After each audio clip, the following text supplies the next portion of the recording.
What I wanted to talk about today is a new program that we're trying to introduce and start. And for you attorneys, y'all know of the confidential informants and the CIs and how that works in the court system and how we use those. But we have a problem with people wanting to come forward, and especially with all the shootings that had been going on, and knock on wood, we haven't been having a big problem with that. It's been real quiet. They hate when I say that word around the PD because it usually jinxes it.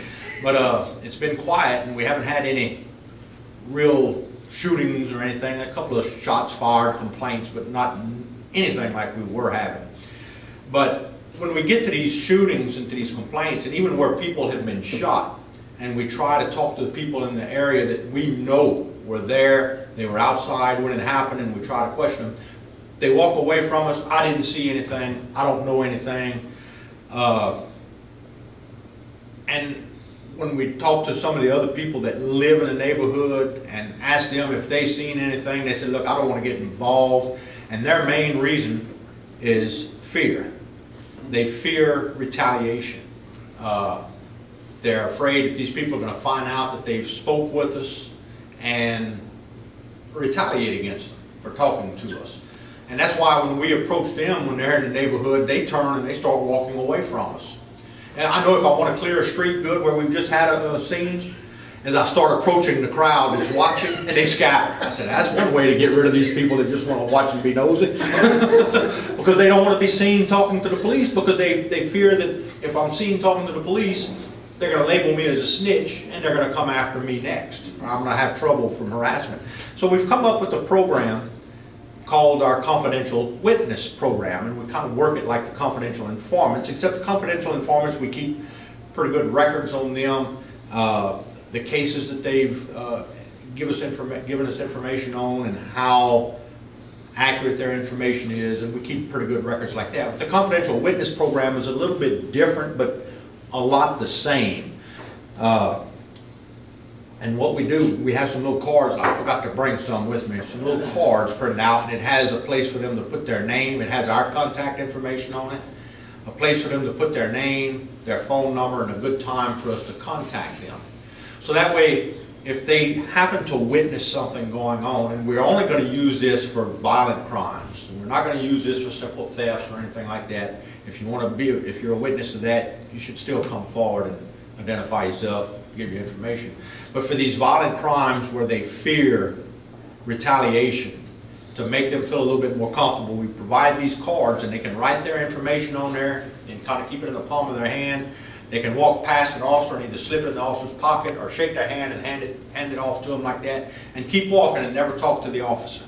So that way they're not going to be seen talking with the officer or offering information or anything like that. So the officer can take that card and later look at the information, contact that person, and set up a meeting with them. And we tell them, we'll even go meet you if you want to meet in Crowley, Lafayette, to get away from Eunice where nobody will see us talking to you. We will do that.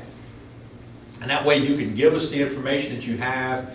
We will take a statement from you, and on the statement form, it'll be, we'll have the incident number, the case number on the statement form, and we'll have a record of who our witnesses are, and we'll identify them as witness 1, witness 2, or whatever. So that way when we do our probable cause affidavits that go to the judge, which do become public record, and we send the reports to the DA's office, their names and their information is not listed on there, kind of like we do with the CI. We just list CI1, CI2, and whatever. We'll do the same thing with our witnesses. Now we'll have another record that's not provided anywhere where we see anybody for public record, where if it goes to court, we'll have that witness's information. So if the DA says, okay, we need to subpoena witness 1, or we need to speak to witness 1, we can pull that and say, okay, well, witness 1 was such and such. We'll have it identified, and we can provide that information as needed. The hopes with that is that we will get the information that we need in these crimes and give people a sense of safety and security in communicating with us without it being known that they were giving us this information. We can make some arrests on that. And with the shooting things, the arrests are important because when we have people arrested and we've got them locked up, our shooting incidents decline. And I've noticed that whenever we get certain people locked up, all our shootings stop. And then whenever they do bond out later, or they're released from jail somehow, and they come back into town, and we know that these people, and they do let us know, hey, so-and-so is fixing to get out of jail. Well, I can let my officers know, okay, he's fixing to get out of jail, y'all be prepared, the shootings will probably start up again, and sure enough, they do. And then until we can build another case against them and get them locked up again, and hopefully by this time get some bond revocations done now, and hold them in jail for a longer period of time. And that's how it's been working. So it's kind of quiet right now because 2 of our juveniles are currently being housed. They've been sentenced and they're being housed in some state facilities somewhere. And since those 2 have been put away for juvenile life, our shootings have declined tremendously. Now we still have a few adults out there that when they start, we catch them, we put them in the parish jail. They eventually get back out until we can have some trials and get some convictions and some sentences done then, but it takes a while for that.